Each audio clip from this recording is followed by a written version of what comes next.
সেখানে ছিলাম, মানুষ আসছে, গুনার কথা নিয়ে আসছে, পাপের কথা নিয়ে আসছে, বিরামর মানুষ আসছে, আসার পরে তার মধ্যে যে পরিবর্তন, তার মধ্যে যে পরিবর্তন হয়েছে, গুণা ছেড়েছে, তওবা করেছে, আল্লাহর জিকিরে মশগুল হয়েছে, অলিয়ে কামিলে পরিণত হয়েছে। একজন নয়, দুজন নয়, হাজার নয়, লক্ষ মানুষ কি এরকম পরিবর্তন হয় না?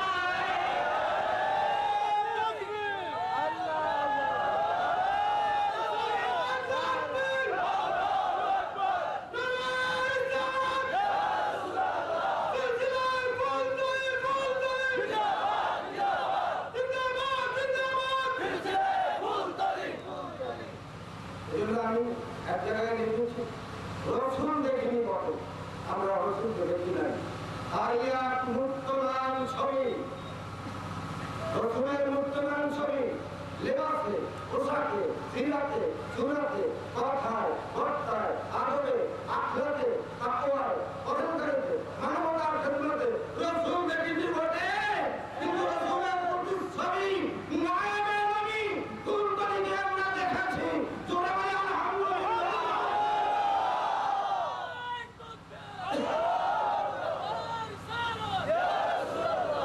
আমার প্রিয় ভাইরা, তাহলে আল্লাহ রসুলকে আল্লাহ যে চারটি কাজের জন্য প্রেরণ করেছেন, তেলাওয়াত শিখানোর জন্য, তালিমে কোরআন শিখানোর জন্য, তালিমে হাদিস দেওয়ার জন্য এবং তাজকিয়ায়ে বাতিনের জন্য, এইটা এই চারটা কাজ আল্লাহর হাবিব করে গেছেন। এই চারটি কাজ পূর্ণাঙ্গ রূপে আমরা কি সাহেবগঞ্জ ফুলতলির মধ্যে দেখতে পাই?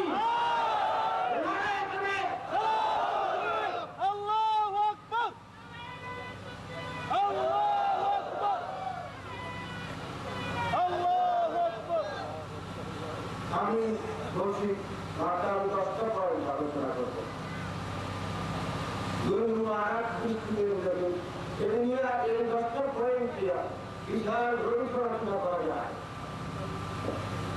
2 নম্বরের কাজ, আমি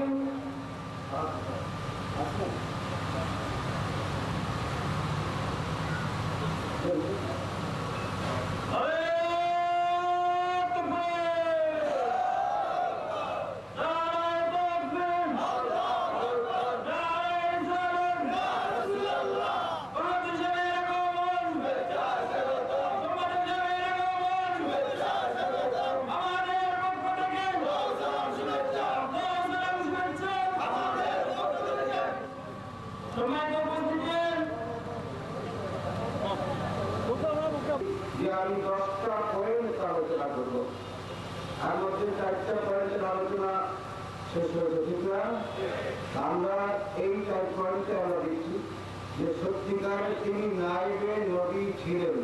আমরা কি সাক্ষী দিতে পারি না তিনি আল্লাহ রসুল যা করেছেন, ওই 4টি কাজে তিনি হুবহু পূর্ণাঙ্গভাবে, সার্থকভাবে, সফলভাবে হযরত সাহেবুল্লাহ ফুলতলি করে যান নাই?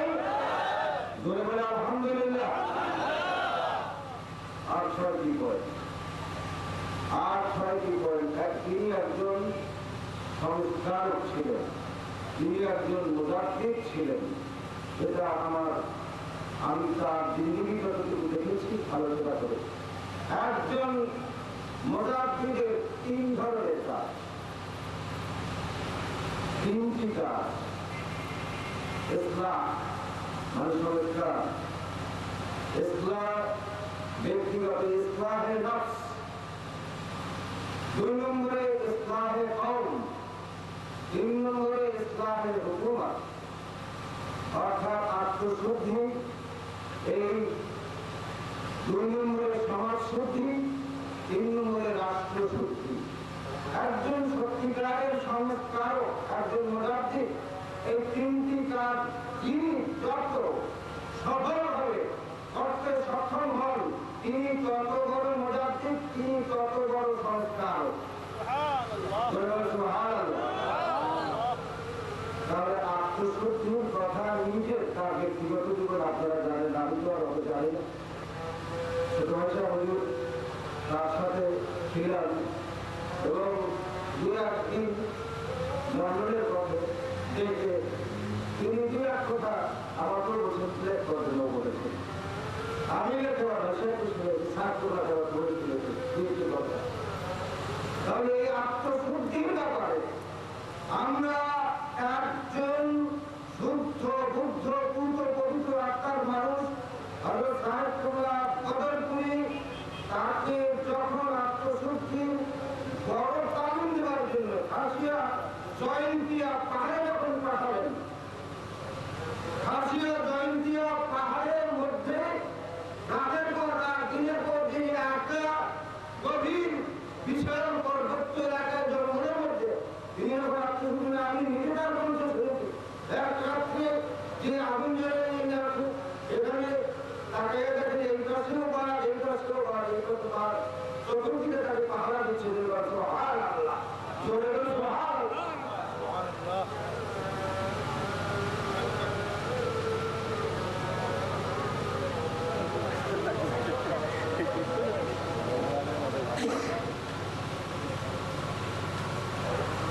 এই যে আত্মশুদ্ধির একটি পর্যায়,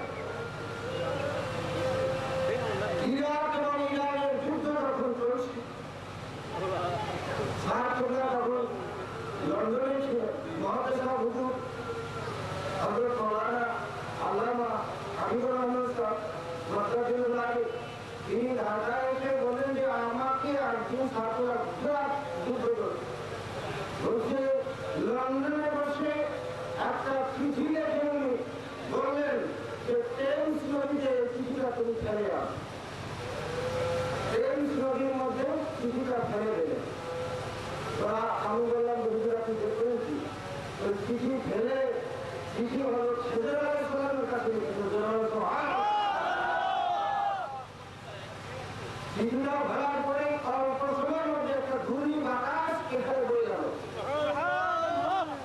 এবং চিঠিটা ভাবছি হঠাৎ উধাও হয়ে গেল। আত্মশুদ্ধির একটা পর্যায়ে কত দূর পর্যায়ে গেলে আর এই জীবনে এই ওনার নিজের অনুশীলনীতে আপনার আধার ঘটনা কাটেন আমেরিকায় মা লাশ খুঁজে পাচ্ছি না, কিভাবে আপনারা সেই সারামতের কথা জানেন, এই সিলেটে অনেক কথা বলেন, এই যে পর্যায়ে, তাহলে আত্মশুদ্ধি নিজের নয়, খলিফাদের নয়, মুহদ্দিনদের নয়, লক্ষ লক্ষ মানুষের আত্মশুদ্ধি ইসলামের নফস হযরত সাহেবরা প্রকৃতি করিয়া গান নাই, হাজার হাজার লক্ষ লক্ষ তার নজির এখনো আমাদের চোখের সামনে বিদ্যমান নাই। তাহলে একজন সমাজ সংস্কারকের মধ্যে যে তিনটি সংস্কারের গুণ থাকা দরকার, তার মধ্যে যত বেশি তিনি তত বড় সংস্কারক। তাহলে আর এই ব্যক্তিগতভাবে যে আত্মশুদ্ধির কাজটি আমরা যে হলো সাহেবরা ফুলকলির মধ্যে পূর্ণাঙ্গ রূপে দেখতে পাই, দেখতে পাই না। 2 নম্বরের পয়েন্ট, একজন সমাজ সংস্কারক তিনি এক ইসলামে নফস দমন করবেন, ইসলামে কওম তিনি করবেন, কওমের ইসলাম, কওমের মধ্যে বড় নারীরা স্থাপন করবেন, কওমের মধ্যে রাসূলের দুশমনী আছে তার দূর করিয়া হককে রাসূলে ভরপুর করে দেবেন, কওমের মধ্যে আমলের কমতি আছে সেই আমলের কমতি দূর করিয়া তাদের ভিতরে সহিহ আকীদা, সহিহ আমল করে সমাজের মধ্যে একটি সহিহ শুদ্ধ আকীদার একটি সমাজ গঠন করবার জন্য তিনি তার সংগঠনের মাধ্যমে, আঞ্জুমানে আলোচনার মাধ্যমে, আলামিনে ইসলামের মাধ্যমে, দারুল কিরাতের মাধ্যমে, দারুল হাদিসের মাধ্যমে এবং অন্যান্য সংগঠনের মাধ্যমে সমগ্র দুনিয়াব্যাপী সমাজ সংস্কারমূলক কাজ হযরত সাহেবরা ফুলকলি পূর্ণাঙ্গভাবে কি করে গেছেন?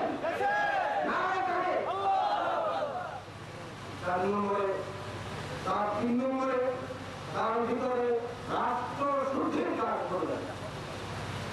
আমি এর নজির করতে গেলে হাজার জীবনে অন্তত একটি কাজের নজির